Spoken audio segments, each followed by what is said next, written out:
ఎన్నికల్లో గెలిపే లక్ష్యంగా జనసేన అధినేత పవన్ కళ్యాణ్ బరిలోకి దిగారు. ఈ నెల 23న నామినేషన్ కూడా వేశారు. అయితే పవన్ కళ్యాణ్ పేరుతో మరో 2 నామినేషన్ వేసినట్లు సోషల్ మీడియాలో వైరల్ అవుతోంది. మొత్తం పవన్ కళ్యాణ్ పేరుతో 3 నామినేషన్లు దాఖలైనట్లు ప్రచారం జరుగుతోంది.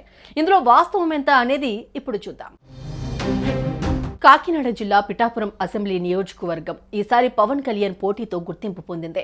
కూటమి అభ్యర్థిగా జనసేన అధ్యక్షుడు ఇక్కడి నుంచి నేరుగా బరిలోకి దిగడంతో అన్ని పార్టీల్లోనూ ఆసక్తి నెలకొంది. పవన్ కు పోటీగా 22 మంది నామినేషన్లు వేశారు. దాంతో ఈ స్థానానికి మొత్తం 23 నామినేషన్లు వచ్చాయని ఆర్వో తెలిపారు. వంగా గీత వైసీపీ నుంచి పోటీ చేస్తున్నారు. ఇక పరిశీలన ఉపసంహరణ తర్వాత బరిలో ఎంతమంది మిగులుతారు అన్నది వేచి చూడాల్సి ఉంది.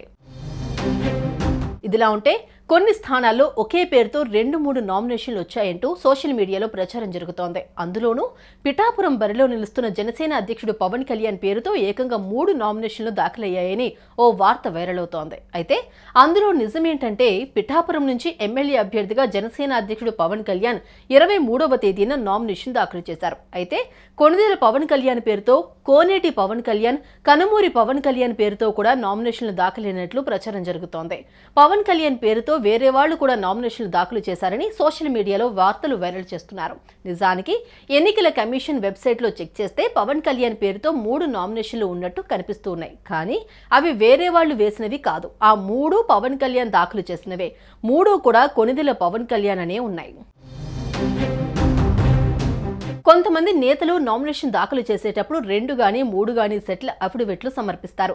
ఏదైనా తప్పు దొర్లి ఏదో ఒకటి తిరస్కరణకు గురైనా ఒక్కటైనా ఉంటుంది అన్న ముందు జాగ్రత్తతో ఇలా 3 సెట్లు దాఖలు చేస్తూ ఉంటారు. అలా వేసిన 3 నామినేషన్లే ఇప్పుడు వెబ్సైట్లో కనిపిస్తూ ఉన్నాయి. అటు వైసీపీ అభ్యర్థి వంగా గీత సైతం 4 నామినేషన్లు దాఖలు చేశారు. దీంతో పవన్ కళ్యాణ్ పేరుతో 3 నామినేషన్లు అనే వార్తలు పూర్తిగా అవాస్తవమని తేలింది.